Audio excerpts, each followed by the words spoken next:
this was day 866 of the Trump administration. And while the president remains in the UK, tonight here in the U.S., a familiar name from his administration is back in the news. Perhaps because she started out as a student modeling for Ralph Lauren and then built a career that earned her the title of White House Communications Director at the age of 28, Hope Hicks was the subject of a lot of fascination, a lot of press coverage early on in the Trump presidency. And her name came up again during the investigation as she was called to testify based on all that she witnessed, all that she saw and overheard in that job. Hope Hicks is back in the news tonight because she has said no to a congressional subpoena because she was told to by the White House. Hicks, along with another woman, Annie Donaldson, former chief of staff to one-time White House counsel Don McGahn, have chosen not to cooperate with subpoenas from the House Judiciary Committee. The committee's chairman, New York Democrat Jerry Nadler, had requested materials from both women as part of his committee's investigation into possible obstruction and abuse of power by the president. They were due by 10 a.m. today. That didn't happen. Instead, the committee got a letter from the current White House counsel, Pat Cipollone, who invoked executive privilege and added that the former aides, quote, do not have the legal right to disclose the White House records to third parties, and that acting chief of staff to the president, Mick Mulvaney, has directed Ms. Talley, that's Annie Donaldson's married name, and Ms. Hicks not to produce documents. Chairman Nadler responded with his own statement, which read in part, federal law makes clear that the documents we requested, documents that left the White House months ago, are no longer covered by executive privilege if they ever were. The president has no lawful basis for preventing these witnesses from complying with our request. Hicks has already turned over some documents related to her time on the Trump campaign. She faces another big test as she and Donaldson have been summoned to testify before the Judiciary Committee in person. Nadler was asked about that earlier today. Do you expect Annie Donaldson and Hope Hicks to appear for these hearings? They do appear. That was the scope of that. For now, the latest White House move effectively blocks the Democrats' access to some of the key witnesses related to the obstruction aspect of the Mueller investigation. You may recall the White House also stopped Don McGahn from cooperating with a subpoena to submit documents and to testify. Next week, the full House of Representatives is scheduled to vote on holding him and Attorney General Bill Barr in contempt of Congress. Barr has so far refused to comply with a subpoena for the full unredacted Mueller report. The Justice Department had asked that the House call off the vote on respect to Barr in exchange for continued negotiations over the report. But tonight, Nadler rejected that overture. All of this has Democrats now working overtime to find ways to convince this man, Robert Mueller himself in the flesh, to testify. He's already made it quite clear he has no desire to testify. Some members of the House Judiciary Committee now say it's time for Chairman Nadler to demand his testimony. He has to come before the committee. If he doesn't come voluntarily, if that's the final determination he makes, then I have every confidence the chairman of the committee will issue the subpoena that will compel his attendance and that he'll comply with that subpoena. That man, Congressman Cicilline, a Democrat from Rhode Island, is one of 12 Democrats on that committee who are now in favor of opening an impeachment inquiry. In total, 58 House Democrats, still just one Republican, are in favor of such a move. There is also news tonight in the case of Michael Flynn, Trump's former national security advisor who pleaded guilty to lying to the FBI about his phone conversations with a former Russian ambassador. Federal judge handling the case had ordered the transcripts of those discussions between Flynn and Ambassador Kislyak be made public. And on Friday, prosecutors had refused, saying there was no need to file the transcript. Tonight, that same judge has agreed and said nothing else was needed. This is all unfolding as Trump, of course, is in London on the second day of his state visit. Trump waded a little further into British politics today, talking about Brexit at a news conference with Prime Minister Theresa May and meeting with its most vocal supporter, Nigel Farage.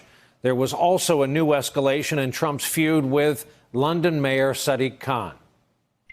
I'm not going to resort to responding by name calling. It's a sort of behavior I expect from an 11-year-old. He's a negative force, not a positive force. And if you look at what he said, he hurts the people of this great country. And I think he should actually focus on his job. Here for our lead-off discussion on a Tuesday evening, Carol Leonnig, Pulitzer Prize-winning investigative reporter for The Washington Post, Kimberly Atkins, senior Washington correspondent for WBUR, Boston's NPR news station, and Mika Oyang, veteran Washington lawyer, former staffer for the House Intelligence and Armed Services Committees. Welcome to you all. Carol, I'd like to begin with you. What will the Democrats lose by not getting the testimony of these two young women, assuming they say no to that subpoena as well? Well, I think, Brian, your opening was perfect in describing what they lose. Both of these people are insiders in the most dramatic way in the Trump White House. Annie Donaldson, because she kept basically a diary, a running diary of important things that were being said by the president that were ultimately used as potential evidence of obstruction of justice by the president, efforts to throttle the probe. Hope Hicks, as illustrated by your B-roll, is also a compelling figure, a person who is by the president's side, whispering in his ear what she thinks he should do, and him responding that he'll either agree with her or no, he wants her to do something more dramatic and more worrisome. And also, some of what she saw was used as potential evidence of obstruction of justice in the Mueller probe. Really, Brian, what the Democrats are trying to do is bring these people onto television so that they can speak and give voice to the Mueller report, which is lengthy and dense and lawyerly, and not everyone has read it. Although I should have worn my button tonight from the Washington Post, which said, I have read the Mueller report. Not everyone has. And the Democrats want to bring that into the living rooms of American citizens because they're not feeling that the American public is in agreement that what the president has done is worrisome, that it rises to the level of either intense scrutiny or potentially impeachment in their view. Mika Oyang, in all of these cases, Jerry Nadler follows up with an angry letter, and all the letters seem to be some version of why I oughta. What leverage do the Democrats have at this point? So they can go to court to try and seek enforcement of their subpoenas if they issue subpoenas. There are other places where they can try and get to collateral witnesses who may be able to shed light on things that have been happening. There are other places where witnesses might be able to come compelled to sit at the table, even if they try and assert various privileges to not actually speak. That could be useful if they read to them the sections of the Mueller report that are about them while they sit there and then ask them to respond to silence.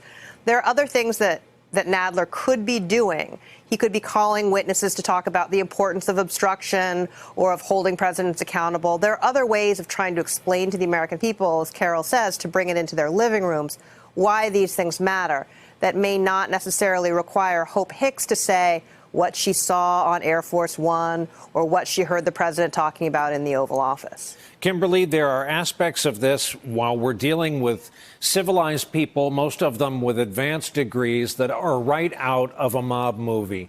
The latest plot line is the Department of Justice says, look, you make the contempt of Congress vote on our guy go away. We'll show you a little bit more of the Mueller report that was paid for by taxpayers. This is kind of an unbelievable development. It really is. I mean, it's really extraordinary that this document that was created to get to the bottom of Russian interference in the 2016 election is now being used as a bargaining pawn between the Justice Department and House Democrats in terms of how much information comes out, whether contempt of Congress charges are brought. It really is extraordinary, but it shows just how dug in both sides have become. I say both sides. I put the Justice Department on the side of the White House, which by and large has been, has stuck with the position that there's nothing to see here. This investigation is over and no obstruction, no collusion. And Democrats in the House disagree. And so I think those are the battle lines that have been drawn. It's a political battle. Of course, ultimately impeachment is a political exercise by its very legal nature. And that's what you're seeing here. You're seeing the president believing that he won't be impeached, that he shouldn't be impeached, and he is pulling out all the stops, including ordering private citizens at this point, former White House officials, not to cooperate, and Democrats becoming increasingly frustrated by this, increasingly alarmed when even, those who have read the Mueller report finally saw Bob Mueller speak publicly. Those two things sort of converged, and we're seeing an increasing number of Democrats say, at the very least, they want to open an impeachment inquiry, even if not already on board to voting in favor of impeachment. Hey there, I'm Chris Hayes from MSNBC. Thanks for watching MSNBC on YouTube. If you want to keep up to date with the videos we're putting out, you can click subscribe just below me, or click over on this list to see lots of other great videos.